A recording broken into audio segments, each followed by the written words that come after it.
दुर्गा सप्तशती पाठ का तीसरा अध्याय प्रारंभ करते हैं। सेनापतियों सहित महिषासुर का वध। ध्यान जगदम्बा के श्री अंगों की कांति उदय काल के सहस्त्रों सूर्यों के समान है। वे लाल रंग की रेशमी साड़ी पहने हुए हैं। उनके गले में मुंडमाला शोभा पा रही है। दोनों स्तनों पर रक्त चंदन का लेप लगा है। वे अपने कर कमलों में जप मालिका, विद्या और अभय तथा वर नामक मुद्राएं धारण किए हुए हैं। तीन नेत्रों से सुशोभित मुखार विंद की बड़ी शोभा हो रही है। उनके मस्तक पर चंद्रमा के साथ ही रत्नमय मुकुट बंधा है तथा वे कमल के आसन पर विराजमान हैं। ऐसी देवी को मैं भक्तिपूर्वक प्रणाम करती हूँ।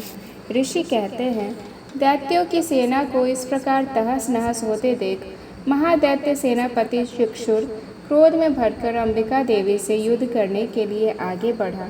वह असुर रणभूमि में देवी के ऊपर इस प्रकार वानों की वर्षा करने लगा जैसे बादल मेरुगिरी के शिखर पर पानी की धार बरसा रहा हो। तब देवी ने अपने वानों से उसके वान समूहों को अनायास ही काटकर उसके घोड़े और सारथी को भी मार डाला।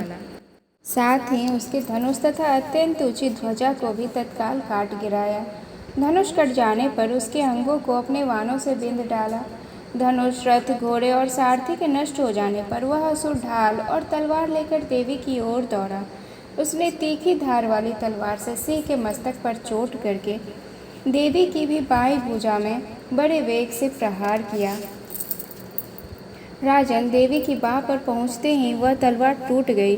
फिर तो क्रोध से लाल आंखें करके उस राक्षस ने शूल हाथ में लिया और उसे उस महादैत्य ने भगवती भद्रकाली के ऊपर चलाया।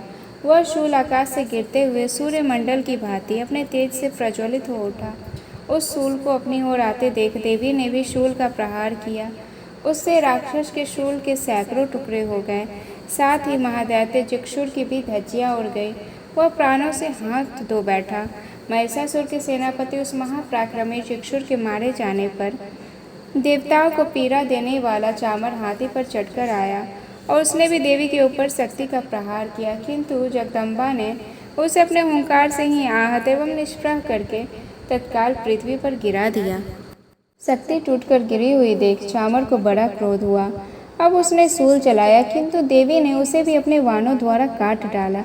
इतने में ही देवी का सिंह उछलकर हाथी के मस्तक पर चढ़ बैठा और उस दैत्य के साथ खूब जोर लगाकर वायु युद्ध करने लगा। वे दोनों लड़ते लड़ते हाथी से पृथ्वी पर आ गए और अत्यंत क्रोध में भरकर एक दूसरे पर बड़े भयंकर प्रहार करते हुए लड़ने लगे। तदंतर सिंह बड़े वेग से आकाश की ओर उछला और उधर से गिरते समय उसने पंजों की मार से चामर का सिर धड़ से अलग कर दिया। इसी प्रकार उदग्र, वीरशिला और वृक्ष आदि की मार खाकर रणभूमि में देवी के हाथ से मारा गया तथा कराल भी दांतों, मुक्कों और थप्पड़ों की चोट से धराशायी हो गया। क्रोध में भरी हुई देवी ने गदा की चोट से उद्दत का कचूमर निकाल डाला। विंध्यपाल से वाष्कल को तथा वानों से ताम्र और अंधक को मौत के घाट उतार दिया। तीन नेत्र वाली परमेश्वरी ने त्रिशूल से उग्रासय, उग्रवीर्य तथा महाअनु नामक दैत्य को मार डाला। तलवार की चोट से विडाल के मस्तक को धड़ से अलग कर दिया। दुर्धर और दुर्मुख इन दोनों को भी अपने वानों से यमलोक भेज दिया। इस प्रकार अपनी सेना का संहार होता देख महिषासुर ने भैंसे का रूप धारण करके देवी के गणों को त्रास देना आरंभ किया। किन्हीं को थूथन से मारकर, किन्हीं के ऊपर खुरों का प्रहार करके, किन्हीं को पूंछ से चोट पहुंचाकर, कुछ को सींगों से विदीर्ण करके, कुछ गणों को वेग से, किन्हीं को सिंहनाद से, कुछ को चक्कर देकर और कितनों को निश्वास वायु के झोंके से धराशायी कर दिया।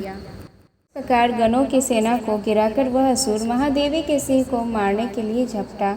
इससे जगदम्बा को बड़ा क्रोध हुआ। उधर महापराक्रमी महिषासुर भी क्रोध में भरकर धरती को खुरों से खोदने लगा तथा अपने सींगों से ऊंचे ऊंचे पर्वतों को उठाकर फेंकने और गरजने लगा। उसके वेग से चक्कर देने के कारण पृथ्वी क्षुब्ध होकर फटने लगी। उसकी पूंछ से टकराकर समुद्र सब ओर से धरती को डुबोने लगा। हिलते हुए सींगों के आघात से विदीर्ण होकर बादलों के टुकड़े टुकड़े हो गए। उसके श्वास की प्रचंड वायु के वेग से उड़े हुए सैकड़ों पर्वत आकाश से गिरने लगे। इस प्रकार क्रोध में भरे हुए उस महादैत्य को अपनी ओर आते देख चंडिका ने उसका वध करने के लिए महान क्रोध किया। उन्होंने पाश फेंककर उस महान असुर को बांध डाला उस महासंग्राम में बंध जाने पर उसने भैंसे का रूप त्याग दिया और तत्काल सिंह के रूप में वह प्रकट हो गया। उस अवस्था में जगदम्बा ज्यों ही उसका मस्तक काटने के लिए उद्यत हुई, त्यों ही वह खड्गधारी पुरुष के रूप में दिखाई देने लगा। तब देवी ने तुरंत ही वाणों की वर्षा करके ढाल और तलवार के साथ उस पुरुष को भी बिंद डाला। इतने में ही वह महान गजराज के रूप में परिणत हो गया तथा अपनी सूंड से देवी के विशाल सिंह को खींचने और गरजने लगा। खींचते समय देवी ने तलवार से उसका सूंड काट डाला। तब उस महादैत्य ने पुनः भैंसे का शरीर धारण कर लिया और पहले की भांति चराचर प्राणियों सहित तीनों लोगों को व्याकुल करने लगा। तब क्रोध में भरी हुई जगन माता चंडिका बारंबार उत्तम मधु का पान करने और आंख लाल करके हंसने लगी। उधर वह बल और पराक्रम के मद से उन्मत्त हुआ राक्षस गरजने लगा और अपने सिंगों से चंडिका के ऊपर पर्वतों को फेंकने लगा। उस समय देवी अपने वाणों के समूहों से उसके फेंके हुए पर्वतों को चूर्ण करती हुई बोली। बोलते समय उनका मुख मधु के मद से लाल हो रहा था और वाणी लड़खड़ा रही थी। देवी ने कहा, ओ मूढ़, मैं जब तक मधु पीती हूँ तब तक तू क्षण भर के लिए खूब गरज ले। मेरे हाथ से यहीं तेरी मृत्यु हो जाने पर अब शीघ्र ही देवता भी गर्जना करेंगे। ऋषि कहते हैं, यूँ कहकर देवी उछली और उस महादैत्य के ऊपर चढ़ गई। फिर अपने पैरों से उसे दबाकर उन्होंने सूल से उसके कंठ में आघात किया। उनके पैरों से दबा होने पर भी महिषासुर अपने मुख से अभी आधे शरीर से ही वह बाहर निकलने पाया था कि देवी ने अपने प्रभाव से उसे रोक दिया। आधा निकला होने पर भी वह महादैत्य देवी से युद्ध करने लगा। तब देवी ने बड़ी तलवार से उसका मस्तक काट गिराया। फिर तो हाहाकार करती हुई दैत्यों की सारी सेना भाग खड़ी हुई तथा संपूर्ण देवता अत्यंत प्रसन्न हो गए। देवताओं ने दिव्य महर्षियों के साथ दुर्गा देवी का स्तवन किया। गंधर्वराज गाने लगे तथा अप्सराएं नृत्य करने लगी।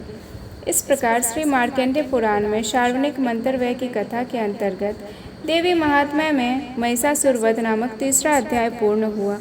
तो प्रेम से बोलिए जय माता दी।